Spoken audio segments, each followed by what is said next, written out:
20 বছর 22 বছরে বাইক লাগবে তোমার। তোমার বাবা বিয়ে করা সত্ত্বেও সে তার যৌবন কাটাতে পারেনি তার বউয়ের সাথে, মানে তোমার মায়ের সাথে, তোমার জামা কাপড়ের ব্যবস্থার জন্য। তুমি বুঝো যুবক, তোমার বাবার বয়স এখন 40, সে তোমার মার কাছে আসলে আর অনুভূতি নেই, তার শক্তি কমে গেছে। তুমি বুঝবা না যুবক।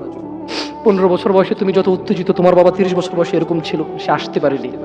তুমি পড়বা বলে, তোমার স্কুলের ফি লাগবে বলে, that much he loves you. তোমার বাবা তোমাকে এত ভালোবাসে। জি, তোমার এই খারাপ বাবাটা যে তোমাকে বাইক নিয়ে দেয়নি, তুমি নষ্টামি করো, মেয়েদের পিছনে করো, মোবাইল রিচার্জ করে দাও মেয়েদের, তোমাকে যে ডেইলি 500 টাকা করে দিতে পারে না। এই লোকটা যদি 60 বছর বয়স পায়, তার জীবনের 20টা বছর সে এমন 20টা বছর, যে 20টা বছরে সে হাড় ভাঙা পরিশ্রম করতে পারত, করছেও, তোমার মায়ের দেখা সে পায়।